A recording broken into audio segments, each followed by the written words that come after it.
2 months delay na ako mga kananay. Kaya ayan, to the pity ng person. Abay, baby number 2 na nga ba?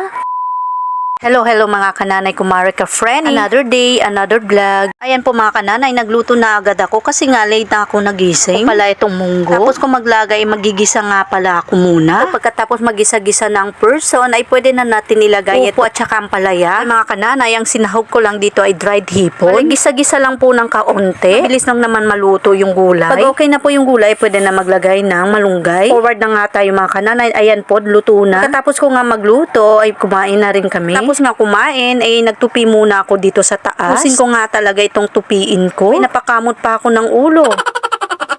Iisip nga ako dyan kung paano ako magtutupi. Paano posisyon ko sa pagtutupi. Kailangan talaga nakaposisyon. Komportable kumbaga. Kita nyo naman, naglipat ako ng pwesto. Hanap talaga ako yung komportable. Abay, kita nyo naman at tumayo na talaga ako. Kasi nga, hindi talaga ako komportable sa tupiin ko. Gusto ko parang hindi talaga komportable. Tapos sobrang init pa. Ayan po mga kananay, napatali na talaga ako ng buhok. Abay, hindi talaga ako komportable. At ayan po, nakaupo na naman ako sa sahig. Sa mga oras din po yan, ay feeling ko komportable na talaga ako. Tapos ko nga itong pagtutupi ko, ay naghahanap talaga ako ng pwesto na ganahan talaga ako magtupi. Kayo rin ba mga kananay ganito? Tipong naghahanap talaga kayo na komportable para ganahan sa pagtutupi. Matatapos ko na talaga itong pagtutupi ko. Pero in fairness mga kananay, dinahan-dahanin ko lang talaga yan. Pero meron pa talaga akong batches ng pagtutupi. Una ko na talaga itong pagtutupi ng damit ng mister ko at ng anak ko. Hinuhuli ko na yung para sa akin. Ayan na nga po mga kananay, yung mga tinupi ko. Susunod ko na itong kay mister.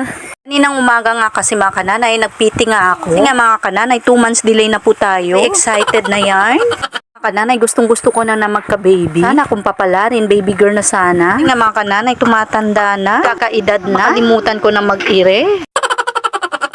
Sa mga oras din pong yan mga kananay, medyo na-excite na rin ako na kinakabahan. Kinakabahan ako sa resulta. Pinipray ko naman na sana positive nga. By lahat naman tayong mga nanay, pag nakaka-baby, sobrang excited at masaya. Hindi ko naman expect na ganito ang maririging resulta nito. Hindi ko alam kung positive nga ba to or negative. Nagdadalawang isip nga talaga ako dyan. Abay, ewan ko nga ba talaga. Mga oras din pong yan kasi mga kananay, hindi ko alam kung anong mafe-feel ko. Pipiti nga ako dyan, ay tulog pa yung mag-ama ko. Ayan po yung resulta ng PT na ginawa ko. At saka itong pangalawa, ay kayo nang humusga kung positive nga ba to o hindi. Totoo lang mga kananay, sobrang nagdadalawang isip nga talaga ako dito sa resulta. At ayan po mga kananay, napagdesisyonan namin ni Mister na magpa-check up nga lang talaga sa doktor para malaman nga namin kung positive na nga ba ito or kung baby number 2 na nga ba or wala. Hanyo naman ako sa pag-check up ko. Susunod na mini vlog ko. Ayan po mga kananay, hanggang dito na lang nga po ang aking mini vlog. Patuloy kayong sumuporta dito sa aking mini vlog. Abangan na lang po ang aking part 2 ng mini vlog na to. Maraming salamat po. God bless you all.